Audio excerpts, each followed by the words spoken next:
there's been a lot in the last couple of days with Joel, obviously not playing yet. It's hard to tell what's even going on in terms of the PR of it all and everything like that, but he's obviously not playing. Kawhi, similar, different injury, but similar situation where he's not back yet either. We just had a bunch of conversations about load management in general. And I don't want to step on what you're going to say. So I want to get your sort of like initial thoughts on it first. But I just think your perspective on this is about as interesting as it gets from a current or former player, because you've seen both sides of this and you've had so many injuries that you've played through that, maybe in retrospect, you wish you had treated differently. And so as you look at this, and these guys, but as you look at this, at these situations, what's your sort of analysis, and what do you feel like fans should know the player perspective on this topic is? Well, it's definitely a hot topic. I hear everybody talking about it, and everybody's very passionate about it for obvious reasons. You're a fan, you pay for your tickets, you want to bring your family, and a star player might not be playing. I think we're talking about it because you think of a lot of the star players are starting the season with DNPs.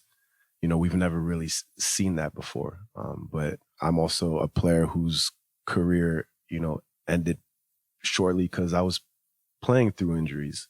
And I think you have to have an honest discussion with what's important, because when you think of Joel Embiid, look, he's playing he started the playoffs on one leg last year. That's very real.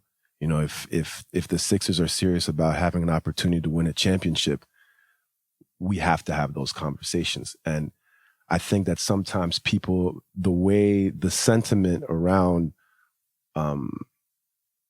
this is that guys don't want to play in back-to-backs because it's hard. No. Like, you're talking about the most competitive athletes in the world. Like, trust me, Kawhi Leonard wants to be out there, and Joel Embiid wants to be out there. And it's just the workload is too much. Like, if he goes for MVP, he gets the MVP. Well, he's on one leg at the start of playoffs.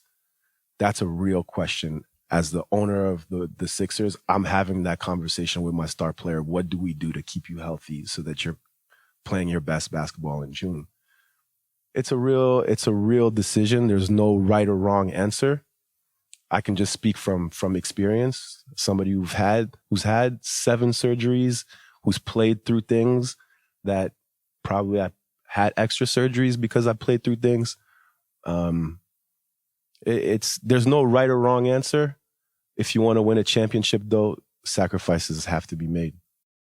Do you think that the communication, and I'm not talking about the player communication, I'm talking about the external team and or league communication, could be better sometimes on these issues where there's an understanding of like, oh, forgetting even just your point about which I personally think is extremely valid, of like, we're making a calculated decision of, we would rather have you out there on May 15th than November 15th, period. Like, that's just like, that matters more. The goal is to win a championship. The goal isn't to, entertain people in November. It's as messed up as it is because people are buying tickets, to your point. But I think the optics of it and like the PR of it and being like, okay, this is specifically what's wrong.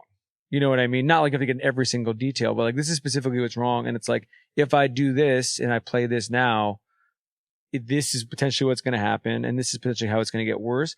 Or forgetting HIPAA and all of that. Or there's sometimes where it's sort of like, if you're in that situation, you're like, you know what?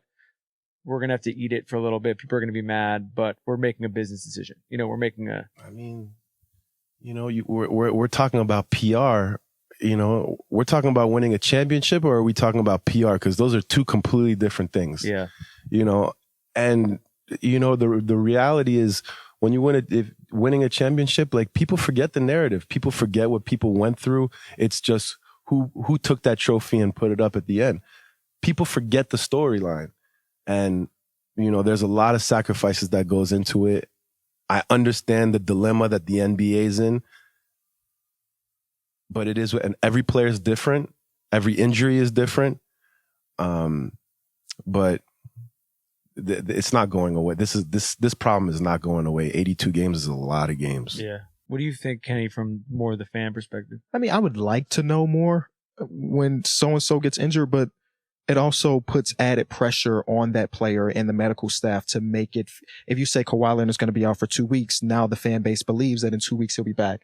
And if he's not completely healthy in 2 weeks, now you're looking at your fan base like, I don't really know. So again, I would love to know more, but it's not my body to tell Kawhi to let us know if he'll be back in 3 weeks or not. So I just kind of take it day by day as a fan. Yeah.